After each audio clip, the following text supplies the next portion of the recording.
Bomb towers. Can we get all pops within a chimps game using only bomb towers to pop said balloons? And today we're going to be doing this with the Balloon Crush, the MOAB Eliminator, as I keep mispronouncing it, and the Bomb Blitz, with the help of the Submerge and Support, so that we can pop camos or decamofy camos so that they can be popped.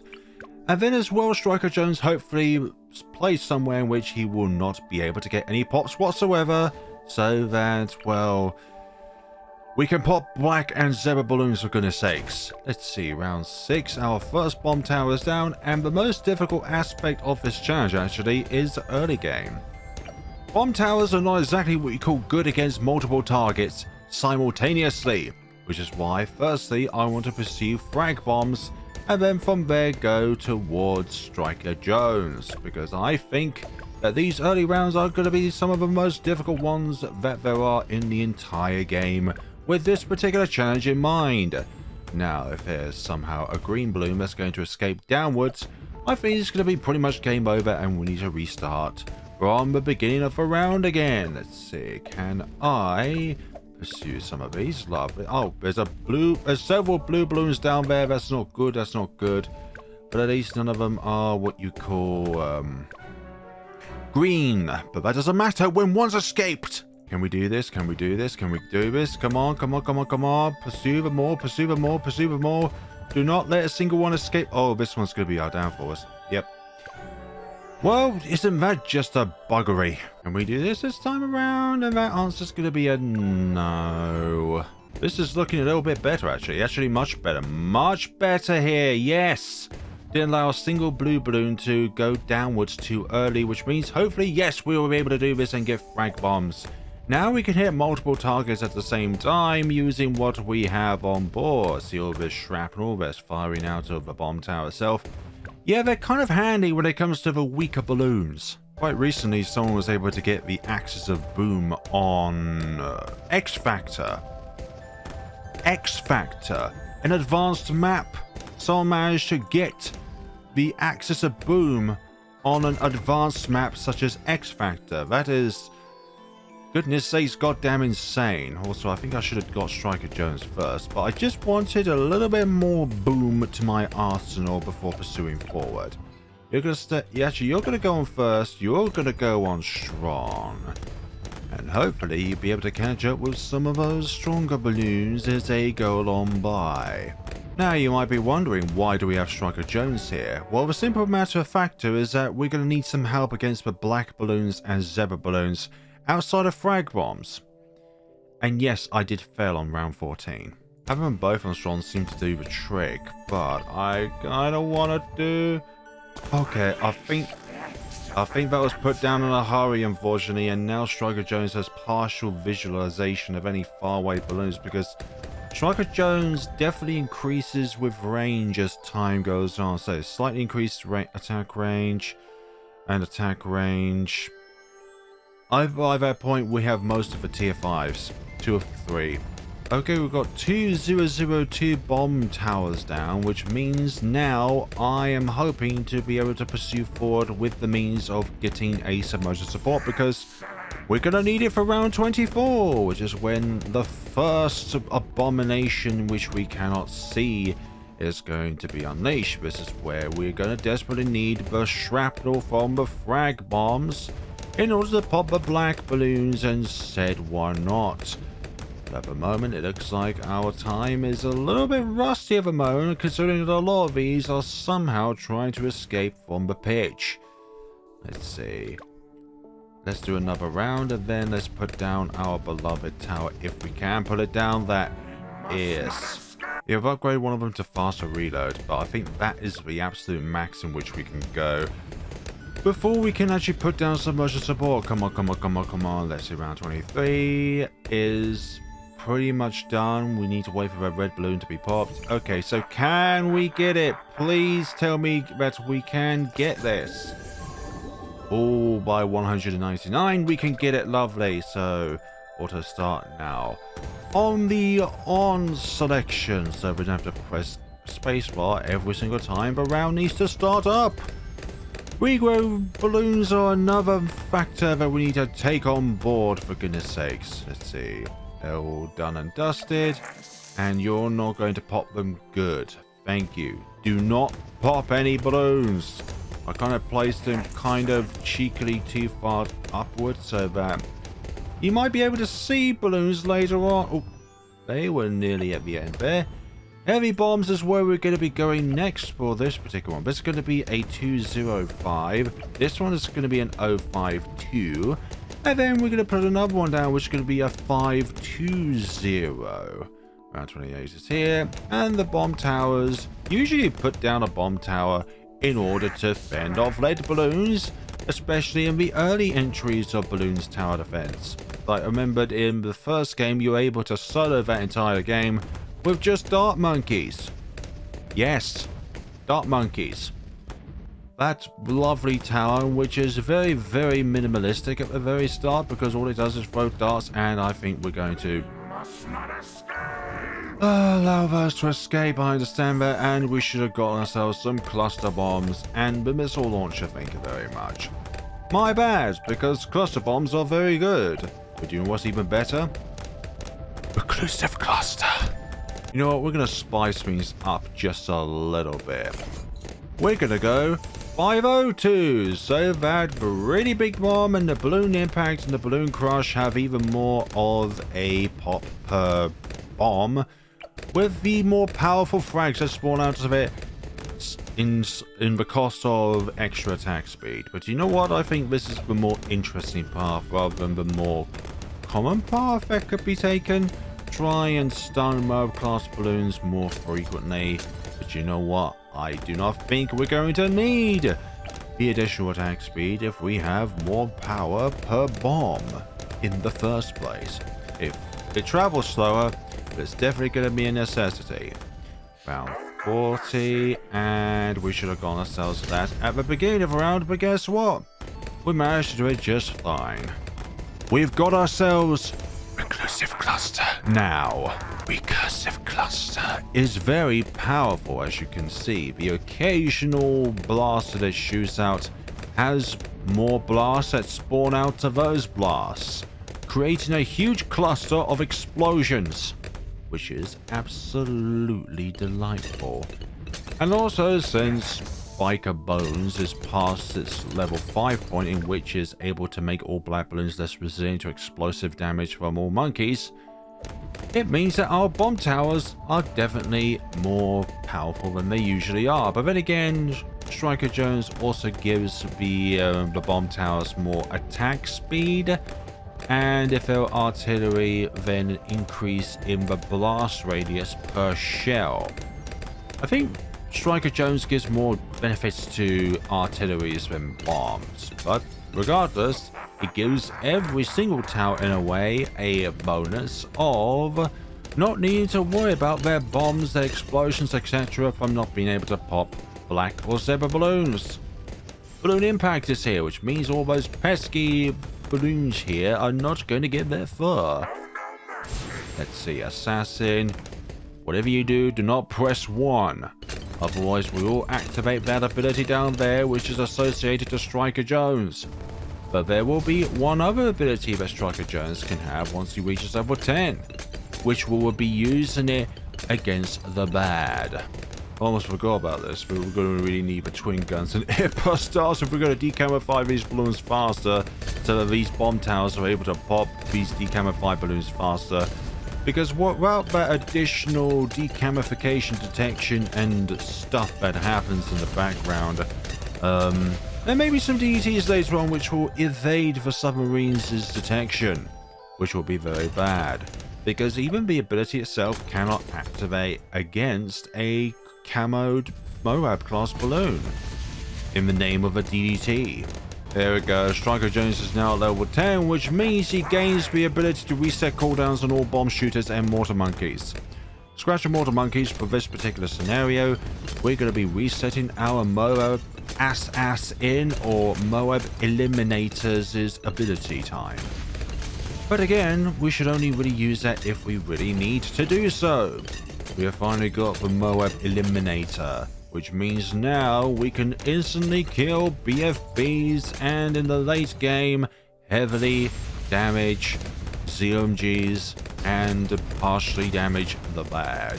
Round 61, and as you can tell, we are doing wonders with this. Now, this does slightly more damage per missile against a MOAB class balloon, I would probably think, if we went top path, but honestly, because we're dealing with multiple targets at a time, I feel like the frag bomb option is more of a suitable choice here. Let's see, we've got all of these to worry about, but guess what? Our balloons, our towers are going to town here. Now the question is, do I want Balloon Crush next or Bomb Blitz next? I'm going to see how far we can go without Bomb Blitz, but I really do want Balloon Crush first and then Bomb Blitz, just because I know Bomb Blitz does much more damage, but I really want to get that MOAB stun earlier on, than just outright getting more damage. What's quite a handy feature recently with one of the more recent updates with the MOAB Eliminator or the MOAB Assassin is that it continuously takes damage against inside balloons if there's any damage left over in order to deliver to those said balloons. So let's say if you have a ZOMG on the build and it's heavily damaged enough, it has the same kind of means as First Strike capability where the ability is activated and then it could completely destroy all the insides as well, where you would have to otherwise use more ability usages in order to pop all of the inners independently, which is what it used to do. So let's say if we went ZOMG and then down to 4 BFBs, then before the buff to these bomb towers, you would have to spam the MOAB Eliminator ability in order to actually pop every single one of the insides. But nowadays, if there's any damage left over in which would be able to initially damage balloons then and there, and then now you'll be able to do that with the MOAB Eliminator by, you see with a BFB, normally you would have MOAB spawning out of it. But because enough damage is casted from the ability itself, it means that those innards will be destroyed as well. Goodbye BFBs. Also, it always targets the strongest most balloons, regardless of targeting priority? I think that is the case, but I'm not 100% certain. I'm 95% certain. So let's see. We have the BFB there, but can we somehow change the targeting of this? Or actually a better test would be is if we put it on last, and let's see, there's some BFBs here. Okay, so it always target the strongest most balloons depending on where it is on the track. Let's see, there's multiple BFBs clumped up together here. Let's just keep on using the ability. Lovely, lovely, lovely, lovely. Now around 76, a whole bunch of these regrow abominations, but yet we are able to deal with all of them, thankfully. Around 77. Just keep on spamming that ability. It has such a short cooldown that you do not really need to preserve it in any way, given shape or way or form. Oh, those were separate spawns anyways, my bad. I thought that thing lets you spawn from the BFB. But then again, later on, as you will notice, that we don't always instantly pop the ZOMG. I think round 85 will be the first round where we cannot instantly pop the ZOMG or heavily damage it. Let's see, there goes that. But I do really want to get Balloon Crush first before Bomb Blitz. Like, when I tested this, I got Bomb Blitz first and then Balloon Crush, but I just want to see if we can actually do it the other way around. And also for that, well, in my test run, none of the balloons managed to escape over up to this point when we had the middle path paired with the top path. But alas, we are here and we should have activated that sooner. But we will be able to do this. Keep on going, keep on going, keep on going. Oh, okay. You're starting to target the backmost ones because those ones are fortified. Nonetheless, we managed to do it. And this, it heavily damages it, and these are partially damaged, because it just did not have enough in the tank in order to fully pop the ZOMG. Let's see. And if you didn't know about this game, from round 81 onwards, every MOAB, every Bloon have a 2% increase to their speed, and MOABs have an extra 2% increase to their health. Let's see. Can we do this without needing Bomb Blitz, please? I'd love to be able to do this without Bomb Blitz at the moment, but it might be a necessity if these next few rounds are going to be too difficult without the extra damage. Let's see. Yes, keep on going with the things back here. Let's see, I'm just going to recharge it now. Again. There we go. Dealt with the fortified ones instantaneously, which I think was quite a necessity, to be honest. We really needed that instantaneous recharge, and obviously this is going to take a very long time to regrow back because of the usage of a set reset to every single bomb tower. And oh, we can get Bloon Crush now. Lovely. Yes. Now we can stall them even sooner. Lovely. 84 is here. Good. Pop the backmost one, please. Please, with a cherry on top. Yeah. I think bottom path, cross path with the top one is definitely more interesting than the middle path because of the frags that spawns out. Let's see.